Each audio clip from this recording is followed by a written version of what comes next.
¿Cómo se levanta una ciudad entera sin pedir permiso ni ayuda a nadie? En el corazón palpitante de África Occidental, bajo la mirada implacable del sol y la vastedad de la sabana, Burkina Faso ha tomado una decisión sin precedentes en la historia moderna del continente: construir, con sus propias manos y recursos, un refugio masivo para sus desplazados internos. Esta ciudad nueva, surgida de las cenizas del conflicto y el olvido, ha sido levantada sin pedir ayuda, sin suplicar fondos, sin emitir comunicados para captar la atención internacional. Lo verdaderamente sorprendente no se encuentra solo en el cemento que se mezcla bajo el sol ardiente, sino en el absoluto silencio internacional que rodea esta hazaña. No hubo discursos de cancilleres, ni cámaras extranjeras, ni colectas mediáticas. Simplemente, de un día para otro, un nuevo horizonte de casas, escuelas y avenidas brotó en la tierra que muchos daban por perdida. Esta es, sin duda, una revolución silenciosa que desconcierta y desafía los viejos poderes de Europa y América. Sin prensa, sin organizaciones no gubernamentales, sin fondos venidos de París, Berlín o Washington, el gobierno de Ibrahim Traoré tomó una decisión radical: reconstruir el país únicamente con saberes y recursos locales, negándose a renovar el lazo de dependencia con Occidente que tantos años marcó la historia burkinesa. Las primeras imágenes de la ciudad, captadas por drones comerciales y compartidas en redes sociales locales, despertaron preguntas fuera y esperanza dentro. ¿Qué significa que África apueste por sí misma, sin pedir permiso ni esperar limosnas de nadie? El riesgo es enorme, y no solo para Burkina Faso. Si este experimento fracasa, reforzará la narrativa global de que el continente africano no puede valerse por sí mismo, que necesita siempre la guía y el dinero de otros. Pero si triunfa, podría iniciar una era de soberanía, dignidad y creatividad capaz de transformar la historia africana y alterar el equilibrio de poder mundial. La pregunta es de tal envergadura que resuena más allá de las fronteras. ¿Puede un país africano mostrar un nuevo camino al resto de los pueblos del sur global? ¿De dónde nace una apuesta tan extrema? Para entenderlo, hay que mirar de frente la crisis profunda que empujó a Traoré y a su pueblo a romper todas las reglas conocidas. La historia de esta ciudad comienza mucho antes del primer ladrillo, en el epicentro de una crisis que lo cambió todo. Para comprender el alcance de este desafío, hay que volver a la raíz del conflicto en Burkina Faso y al contexto internacional que le dio forma.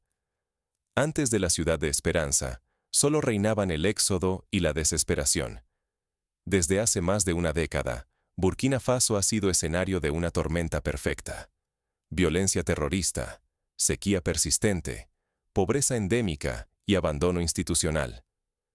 Según estimaciones de las propias autoridades y de organizaciones multilaterales, más de 2 millones de personas, es decir, aproximadamente 1 de cada 10 personas del país, se vieron forzadas a huir de sus hogares. El terrorismo, la sequía y el hambre arrasaron pueblos enteros, convirtiendo campos fértiles en tierras vacías y silenciosas. Agricultores, maestros, mineros y familias enteras emprendieron una huida sin rumbo, escapando de la violencia que devoraba el norte del país.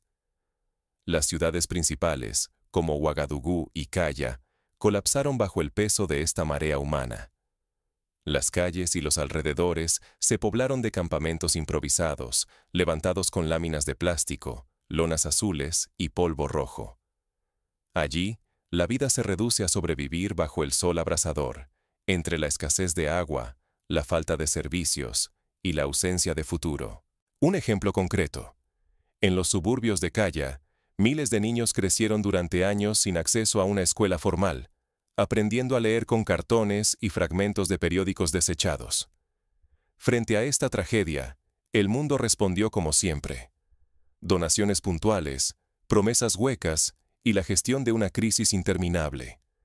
Se reparten sacos de arroz, bidones de agua y lonas azules, pero nadie ofrece una salida real a la miseria ni a la dependencia. Las imágenes de ayuda humanitaria circularon cada tanto en los medios, pero la raíz del problema permanecía intocable. Ibrahim Traoré, sin embargo, vio en este éxodo una señal irrefutable de que el sistema estaba roto. Para él, no basta con contener la herida. Hay que atreverse a curarla desde la raíz, aunque eso implique desafiar todos los poderes establecidos y poner en juego el futuro del país. Así surgió una idea radical: recuperar las tierras que estuvieron bajo control de los terroristas y devolvérselas a su verdadero dueño, el pueblo burkinés.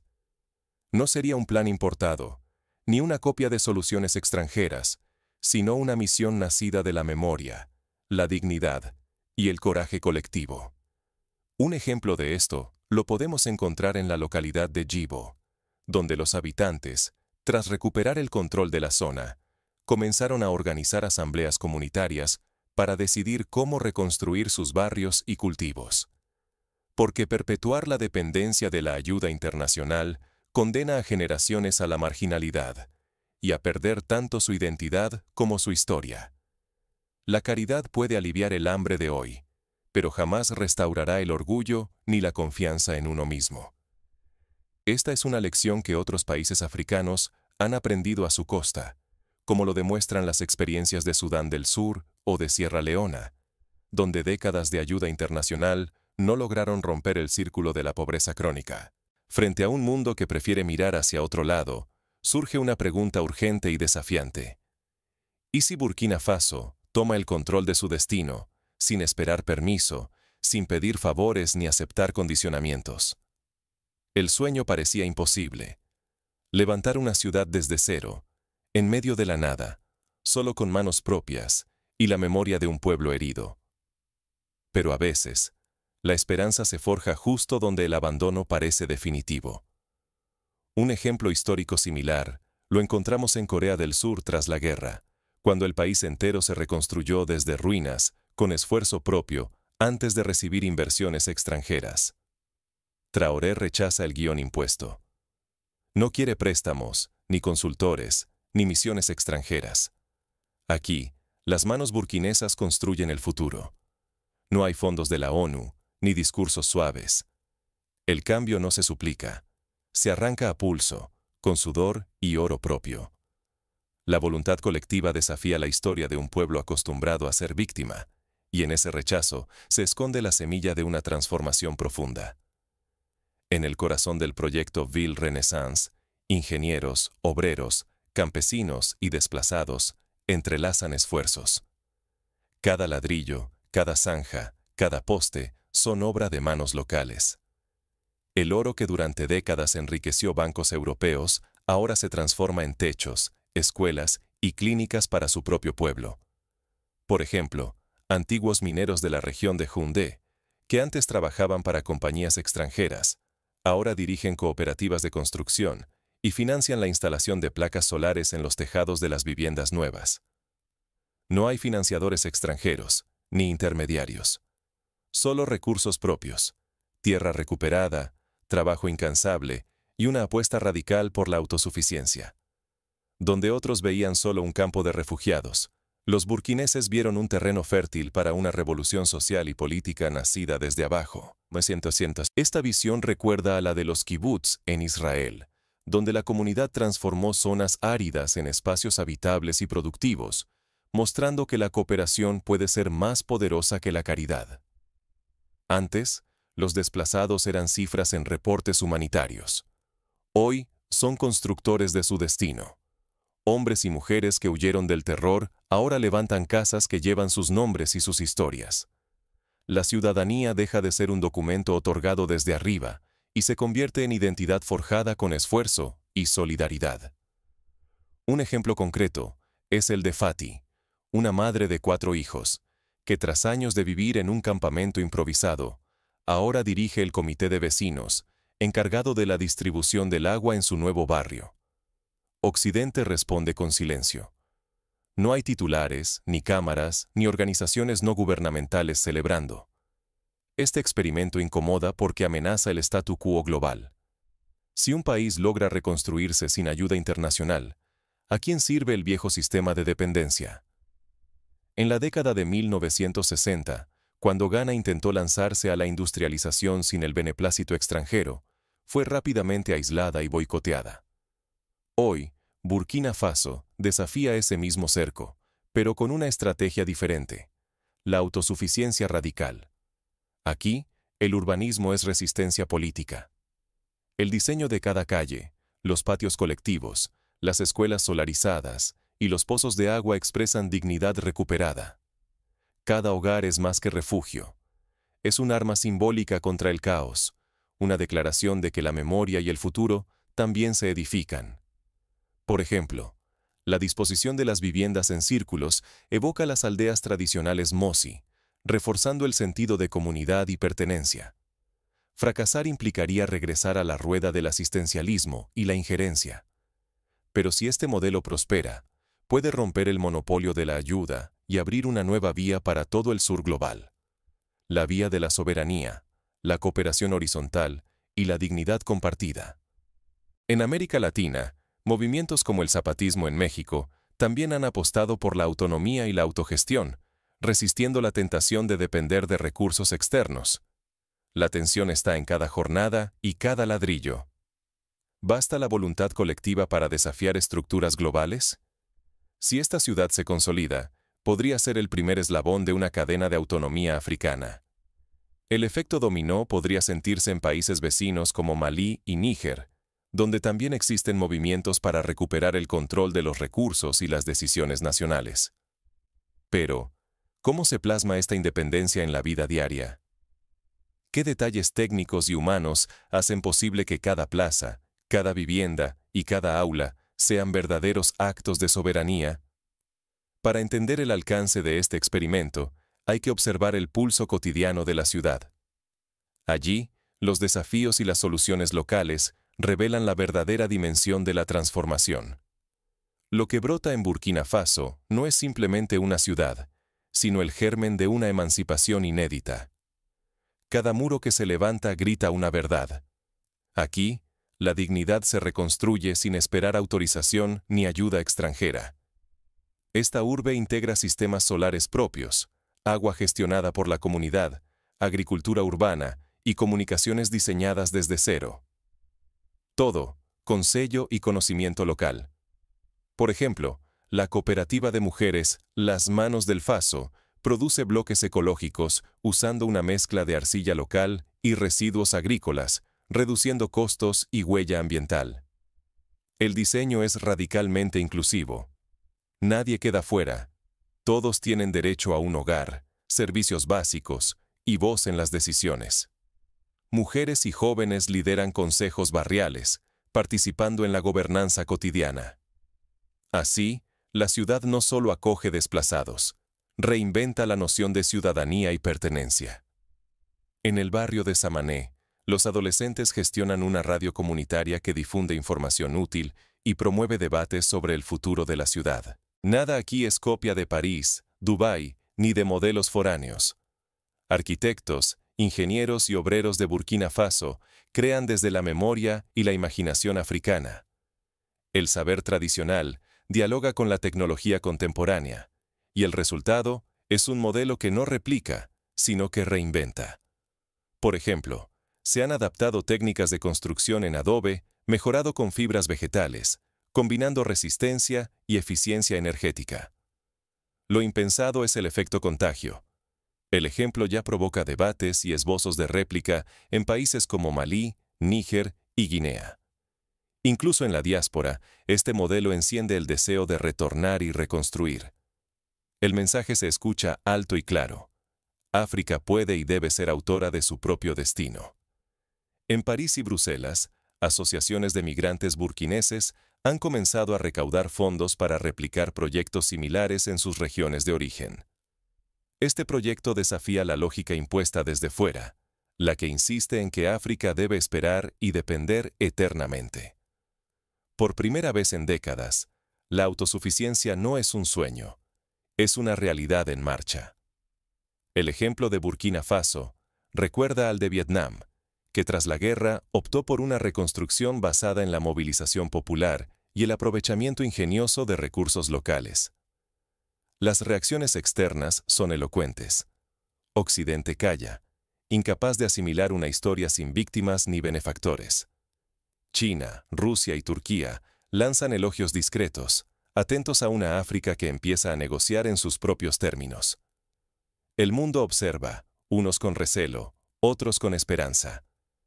En las cancillerías europeas se debate si este modelo es una amenaza o una inspiración, mientras en foros africanos se multiplican los análisis sobre su viabilidad y potencial. Pero el riesgo es abismal. Si esta visión florece y se multiplica, puede transformar el equilibrio de poder en todo el continente y amenazar intereses económicos extranjeros. Si fracasa o es sofocada, solo perpetuará el ciclo de sumisión y dependencia que marcó la historia reciente africana. En la década de 1980, intentos similares en Mozambique fueron saboteados por presiones externas y crisis internas. Sin embargo, toda revolución enfrenta resistencia. Las presiones externas y los desafíos internos ya acechan. ¿Podrá este modelo resistir cuando lleguen las verdaderas tormentas? El riesgo de boicots comerciales, sabotajes diplomáticos o campañas de desinformación es real. Un ejemplo histórico es el embargo que sufrió Zimbabue cuando intentó redistribuir tierras sin autorización internacional. Lo que está en juego no es solo el destino de una ciudad, sino el futuro de un continente entero. La próxima batalla será por sostener la esperanza ante los desafíos que ya se avecinan. Mantener la unidad, reforzar la transparencia y garantizar la participación ciudadana serán claves para asegurar la supervivencia del proyecto.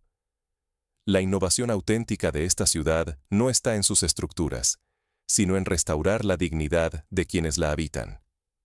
Aquí, Burkina Faso prueba que la modernidad no exige copiar modelos extranjeros ni aguardar ayuda de fuera. Lo que presenciamos es una ciudad nacida de voluntad política y del compromiso comunitario, una receta que puede repetirse en cualquier rincón de África donde haya valor y decisión. La historia de Ruanda tras el genocidio ofrece un ejemplo. La reconstrucción social y económica se basó en la implicación activa de la población y en la recuperación de tradiciones como el Umuganda, las jornadas colectivas de trabajo comunitario. Este laboratorio social desafía la idea de que la soberanía implica cerrarse al mundo. Nos muestra que se puede forjar un desarrollo genuino, combinando autosuficiencia y apertura, pero siempre manteniendo el control propio. Así, la ciudad recibe visitas de expertos africanos, comparte experiencias con otros países y adapta innovaciones técnicas según sus necesidades reales, no según dictados foráneos. Las raíces de este renacer están en la memoria colectiva, en una cultura local rescatada como cimiento del porvenir. Al fin se comprende que el progreso real no borra el pasado, lo eleva para que sostenga sueños nuevos.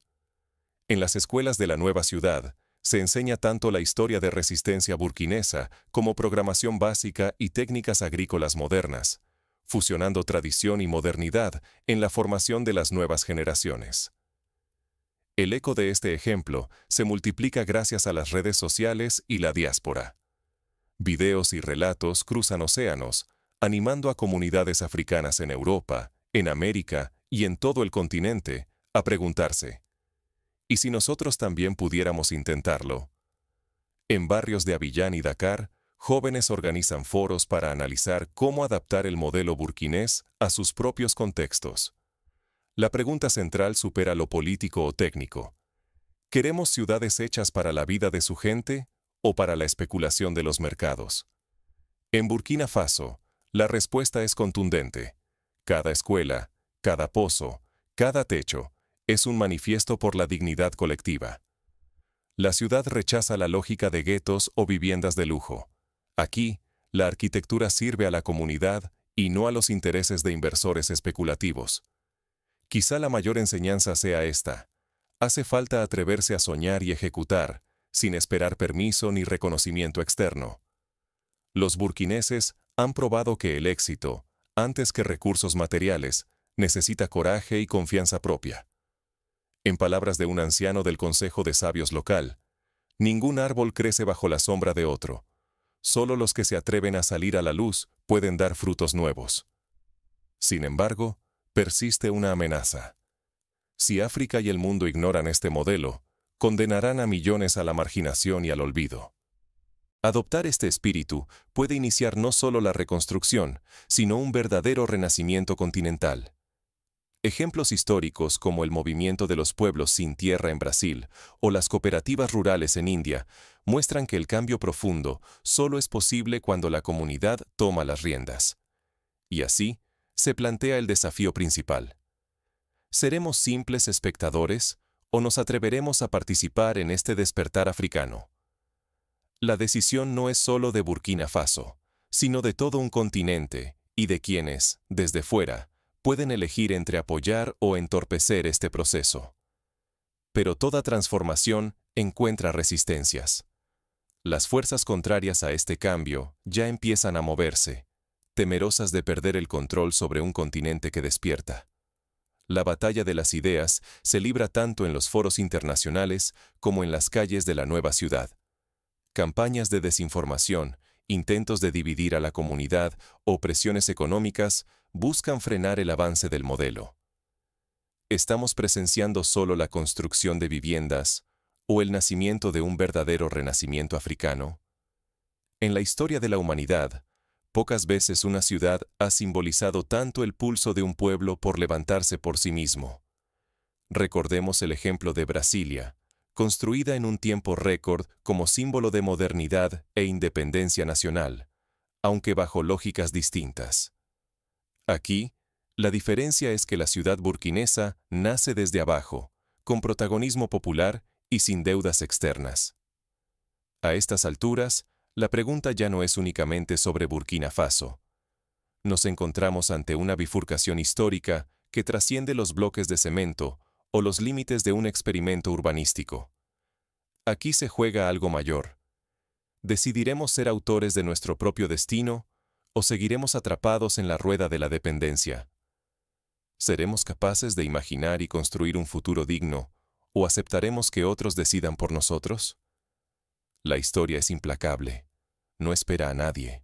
Quienes hoy permanezcan inmóviles, mañana solo podrán observar, como simples testigos, el rumbo que otros decidan por ellos.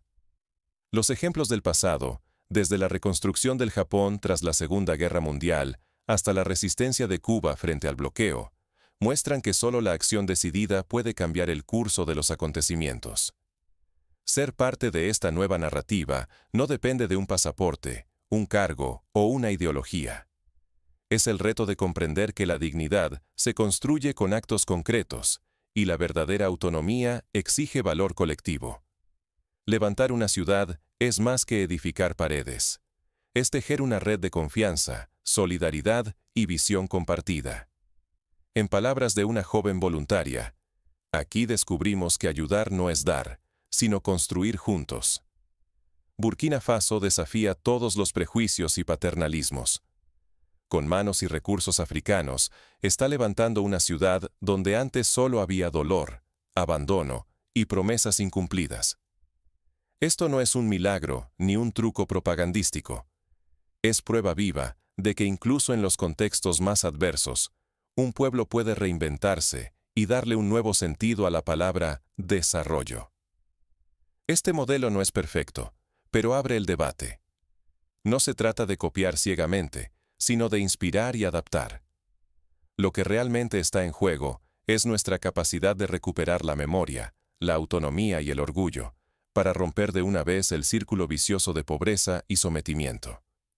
Cada error, cada acierto, es una lección valiosa para quienes buscan caminos propios y no recetas impuestas. ¿Permitiremos que las próximas generaciones hereden solo ruinas y dependencia? ¿O seremos capaces, juntos, de construir una nueva historia? La decisión está en nuestras manos. Si aprendemos de este ejemplo, si debatimos y actuamos, podremos abrir caminos inéditos hacia la justicia y el bienestar colectivo. Difunde este ejemplo. Debátelo con tu familia, tu comunidad, con quienes piensan igual y con quienes no. Sin paternalismos, sin complejos. Porque toda revolución comienza rompiendo el silencio y cuestionando lo que parecía eterno. En cada conversación, en cada asamblea, en cada acción cotidiana, puede nacer una chispa de cambio. Hoy, La decisión es personal y colectiva. ¿Te sumarás al renacimiento o te quedarás en la inercia? La oportunidad está aquí y ahora. Quien no actúe, mañana solo podrá mirar desde lejos cómo otros toman las riendas de su futuro. La historia, como siempre, está